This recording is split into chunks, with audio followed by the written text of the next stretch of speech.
Hi everybody, it's Richard here again, and tonight I thought I would do a video on artists that I think have never bettered their debut album. I had done a couple of videos before, one on the Stranglers last week, and I mentioned Rattlers Norvegius, which was their first album, and I said it was their best album.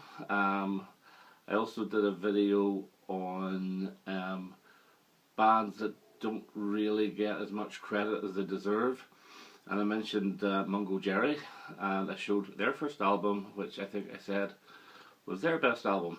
So I think there was another one as well, but I can't remember. So what I thought I'd try to do is see if I could pick 10 established artists and see if I could find 10 where I personally think they never bettered their debut album. Of course, this is very subjective, and a lot of people will disagree with this. Some may disagree with every single choice, although there's one I think 99.9% of the world will agree with.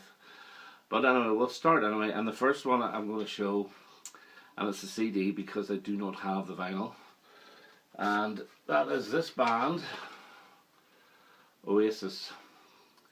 I think this is their best album. I honestly think this is far better than What's the Story, Morning Glory. This has like a spark to it. This is what launched them. This is what made people like Oasis. The 4 big hit singles off here, and there's a lot of reminiscent tunes in here because there's, I don't want to say it, but there's songs that sound like other songs in here. For example, Cigarettes and Alcohol, which is a great song. It's a rewrite of Get It On by this band here, T-Rex. Shaker Maker is a rewrite of, tune-wise, New Seekers, I'd Like to Teach the World to Sing. But in saying that, this is a great rock and roll album. This is the album, I think, of the Britpop era. Morning Glory was good, but I just thought it was a little bit bland compared to this. This is in your face, and this is what Oasis were good at. I'm not a huge Oasis fan. I do think that they steadily went downhill album after album, although they had a little peak again with Heathen Chemistry. But no, if I recommend any album by Oasis, it's this one. Another one you may not agree with, and that is the Queen of Pop, Madonna. This is the reissue of her first album. This is a different cover, but to me this is her best album, with Borderline, Holiday, Lucky Star, Everybody, Burning Up. This is a good dance album. Okay, she went on to do True Blue and so forth, but I still believe that this is the number one. I do think Holiday's her best ever single, and it's what catapulted her again in the UK. I remember seeing her on Top of the Pops, thinking, oh my goodness, who is that? And I think every 16, 17, 18 year old did exactly the same. But this is a good album. I'd still play this, but with any other Madonna releases I tend not to. This is the one I would go to, and I think it's her best. Okay, next up, from 1984, Lloyd Cole and the Commotions. This is Rattlesnakes. By the way, before I go any further, the only rule I have of this is that every artist has to have released at least 3 proper studio albums, because otherwise I would have included the Sex Pistols, never mind the bollocks, but they only had one, so it's obviously going to be their best. But anyway, this is Lloyd Cole, The Commotions. This has got a few hit singles on it as well, like Rattlesnakes, Perfect Skin, but it has more than that. Songs like Patience and 5 Flights Up. The whole album is so consistent. It's easy listening to, but yet again, it's a feel-good album. A feel-good album with Lloyd Cole's voice being quite like Lou Reed. Feel-good Lou Reed doesn't really gel, but this does. He followed this up with Mainstream, and it was a very good album too, but You know, he's never ever beaten this. Even his solo work hasn't. What I've heard has never beaten this. This is a really strong album. I've seen this on the VC quite a few times as well. Okay. This one here is from 1982, and it's a synth duo, and they had 3 albums before they split up, and then they got back together in the 21st Century. This is Blancmange and Happy Families. I always thought Blancmange, apart from OMD, Blancmange were the synth band for me. This has got the brilliant single Living on the Ceiling, and Waves, but it also includes great tunes like Sad Day and what's the name of that one? I've Seen the World, Feel Me, and God's Kitchen. This is just consistent through and through. I had this on I had it taped, not on tape. I had it taped off a friend years ago, and I played that tape to death. It's only recently I've actually bought the vinyl album when I saw it quite cheap at a record fair, and fantastic stuff. Blancmange. Next up, another pop band. This is 1984.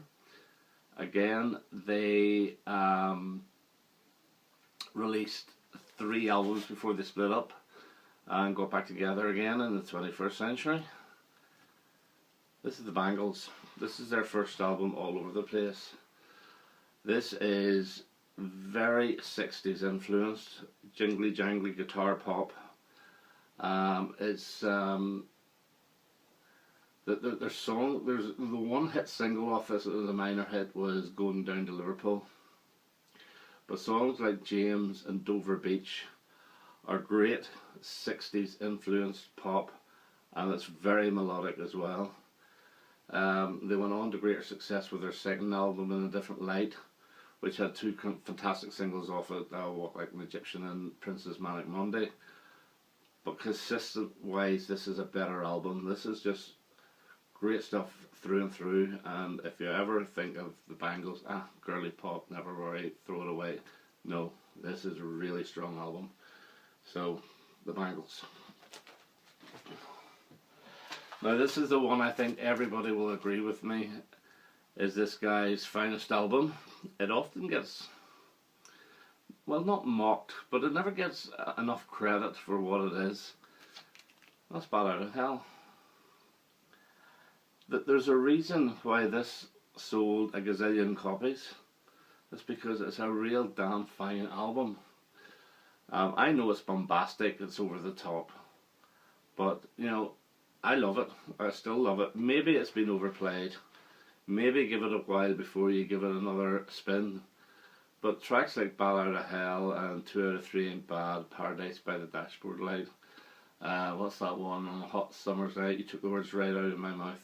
This is great stuff. The only song I'm not overly keen on, and it's still good, is Heaven Can Wait.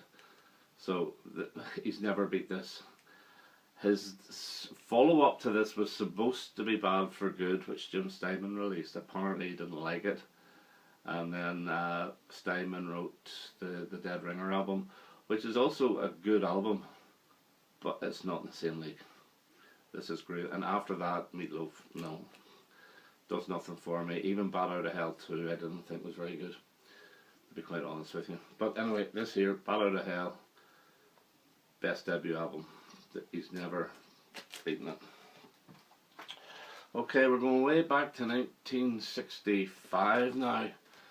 And this could be a controversial choice, but this is Donovan, What's Been Did and What's Been Hid. This is so influenced by early Bob Dylan, it's unbelievable. But the songs in here are very, very strong. His follow-up was Fairy Tale, which was a similar type album. I just think this one has the edge. And this is the Donovan I like. He went all psychedelic after that, and I thought, no. His voice changed as well. This has got To Sing For You, which you'll hear on that Bob Dylan documentary, Don't Look Back. It's got the album version of Catch the Wind, which is better than the single version. Josie's a lovely, lovely song. It's got Ramblin' Boy, and it's got The Alamo. It's a great acoustic album. And the difference really between this and Bob Dylan's early stuff is this guy's a better guitar player, and he picks away at the songs as well. Wonderful album, but I would recommend Fairy Tale as well, because it comes very close. But I still think this is Donovan's best.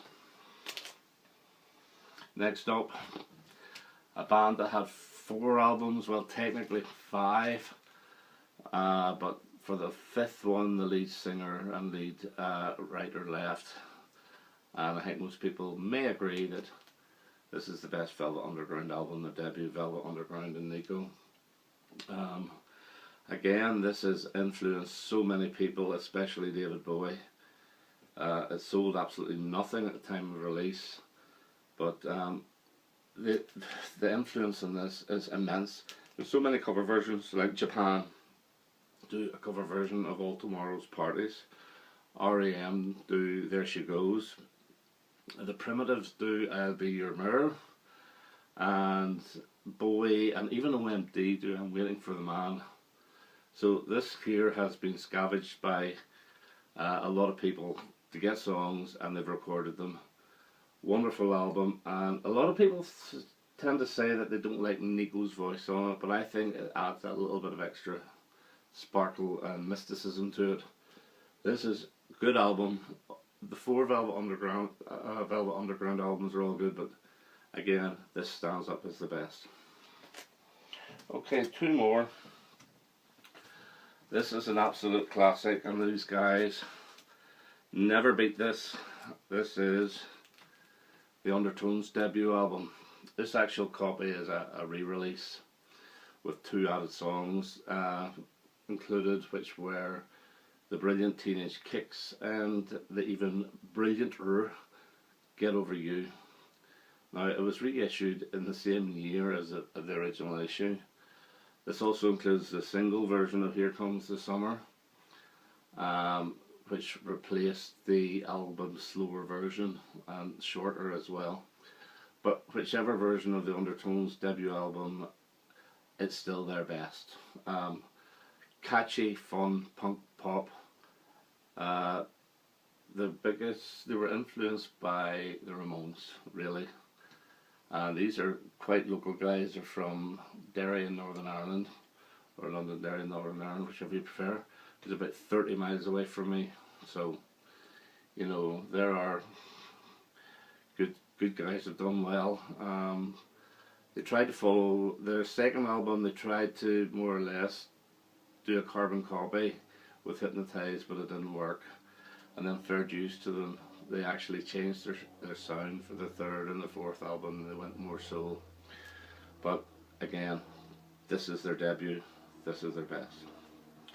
And the last one, which may be a bit controversial, is a band I love from the 60s. And is it their best? Well, I think it's their best. Would many people think it's their best? Probably not. But whenever I do a list of, if I list, it's the one I listen to the most, and it's the one I always think of as their best, and that's Mr. Tambourine Man by the Byrds. Yes, I know the notorious Byrd Brothers is brilliant. I also know that Younger Than Yesterday is brilliant. But this is sheer brilliant. I absolutely love this. This is almost another side of Bob Dylan, electrified, because they've got Spanish Harlem Incident from another side, All I Really Want to Do from another side, Chimes of Freedom from another side. They've also Mr. Tambourine Man from Bringing It All Back Home. So there's quite a few cover versions in here. But Gene Clark's I Feel a Whole Lot Better is one of these songs of the 60s. I just love this album. I think it's great. The Bells of Rimney. Obviously George Harrison must have listened to that, because he more or less nicked it for If I Needed Someone on the Rubber Soul album. And that there, as well as one of the coolest covers you'll ever get from any band, ever. I love it. Absolutely love it. It was reissued in the 70s with similar picture, but yellow background. It didn't have the same effect, but the album's still magnificent. So there are my 10 albums from artists I think that never actually bettered their debut release, and hope you enjoyed that, and I hope to talk to you soon. Okay, all the best. Bye bye.